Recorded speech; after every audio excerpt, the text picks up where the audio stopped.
রাস্তাঘাটে বের হওয়ার সময় তিনটা আমল করে আপনি বের হয়ে যাবেন, ইনশাআল্লাহ ওই রাস্তাঘাটের বিপদ আপদ বালা মুসিবত থেকে আল্লাহ পাক আপনাকে হেফাজত করবে, রাস্তার অ্যাক্সিডেন্ট থেকে আল্লাহ পাক আপনাকে হেফাজত করবে। আপনি বের হওয়ার সময় আমলটা করবেন, আপনার সন্তানদেরকে বের করা দেওয়ার সময়ও আপনি এই আমলগুলো করাইয়া তারপরে বের করে দিবেন। কারণ আজকে আমাদের সমাজে আমাদের রাস্তাঘাটে দেখা যায় এতটাই অ্যাক্সিডেন্টটা বেড়ে গিয়েছে, রাস্তাঘাটে আপনি নিজে সচেতন হয়ে চললেও দেখা যাচ্ছে যে আপনি অ্যাক্সিডেন্ট হতে পারেন যে কোনো মুহূর্তে, অন্য গাড়ি বা অন্য কেউ আপনাকে অ্যাক্সিডেন্ট করে দিতে পারে। এই জন্য নবীজির শিখানো এই দোয়াগুলো, এই নিয়মগুলো পাঠ করে যদি আমি রাস্তাঘাটে চলতে পারি তাহলে আল্লাহ পাক অবশ্যই আমাকে হেফাজত করবে। যদি কোনোভাবেই অ্যাক্সিডেন্ট হয়েও যায় আল্লাহ পাক অবশ্যই এই অ্যাক্সিডেন্টটা আমার শহীদি মরণের কারণ করতে পারে। এজন্য এই দোয়াগুলো, এই নিয়মগুলো অবশ্যই আমাদেরকে পালন করা উচিত।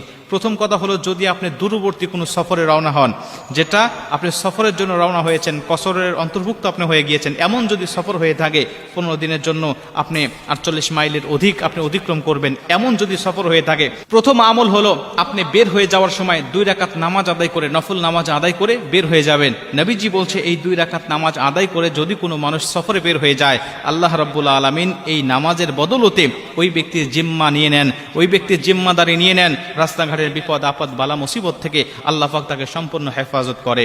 2 নম্বরে, আপনি রাস্তাঘাটে বের হওয়ার সময় যদি সফরটা আপনার কাছে হোক অথবা দূরে হোক, বাড়ি থেকে যখন বের হয়ে যাবেন তখনই আপনি আল্লাহর উপরে তাওয়াক্কুল করে বের হবেন।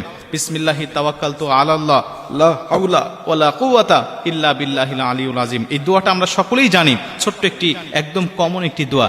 বিসমিল্লাহি তাওয়াক্কালতু আলাল্লাহ লা হাওলা ওয়ালা কুওয়াতা ইল্লা বিল্লাহ। আমি আল্লাহর নামে বের হচ্ছি, আল্লাহর নামে তাওয়াক্কুল করে আমি আল্লাহর উপরে সুফর্দ করে আমি বের হয়ে যাচ্ছি। আপনি পড়তে পারেন, আপনি পড়লেন, আপনার সন্তান পড়তে পারে না, ছোট মানুষ, আপনি তাকে পড়ায়া দিলেন, আপনি তাকে পাঠ করায়া দিলেন, সন্তানকে স্কুলে বের করে দিচ্ছেন, বাজারঘাটে বের করে দিচ্ছেন, আপনি তার সামনে দেখে নিয়ে আপনি পড়াবেন তাকে, বাবা তুমি পড়ো বিসমিল্লাহ তাওয়াক্কালতু আলাল্লাহ লা হাওলা ওয়ালা কুওয়াতা ইল্লা বিল্লাহ। আল্লাহ পাক স্বয়ং নিজে আপনার সন্তানের জিম্মাদারি নিয়ে নেবেন, আল্লাহ পাক স্বয়ং নিজে তাকে সমস্ত বিপদ অনিষ্টতা থেকে আল্লাহ পাক তাকে হেফাজত করবে। এর জন্য এই দোয়াটা পাঠ করতে আমরা কখনোই ভুলবো না। 3 নম্বরে, আপনি যদি কোনো যানবাহনে উঠবেন, বাসা থেকে বের হয়ে আসছেন, নিচে এসে আপনি যানবাহনে উঠবেন, এই যানবাহনে ওঠার সময় অবশ্যই আপনি ওই দোয়াটা পাঠ করবেন, পবিত্র কোরআনে শেখানো বিসমিল্লাহি মাজরিহা ওয়া মুরসাহা ইন্না রাব্বি লাগাফুরুর রহিম।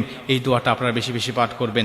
এটা পাঠ করলে আল্লাহ রাব্বুল আলামিন আমাদের কবুল করবেন। আরেকটি দোয়ার কথা পাওয়া যায়, সেটা হলো সুবহানাল্লাযী সাখখারা লানা হাযা ওয়া মা কুন্না লাহু মুকরিনিন। সুবহানাল্লাযী সাখখারা লানা হাযা ওয়া মা কুন্না লাহু মুকরিনিন। আপনি যখন কোনো যানবাহনে উঠবেন, এই আয়াতের অর্থটা হলো, হে আল্লাহ, আপনি যে যানবাহনটা উঠতে চাচ্ছি বা যে যানবাহনটা আমি চড়বো এখন, এই যানবাহন আমার অন্তর্ভুক্ত বা আমার আয়ত্তে নিয়ে আসার ক্ষমতা আমার ছিল না, তুমি আমার এটা বশীভূত করে দিয়েছো, এজন্য আমি এই যানবাহনটা চলাতে পারতেছি। এজন্য তুমি এই যানবাহনটাকে বিপদ আপদ বালা মুসিবত, রাস্তাঘাটের বিভিন্ন বালা মুসিবত থেকে তুমি হেফাজত করো।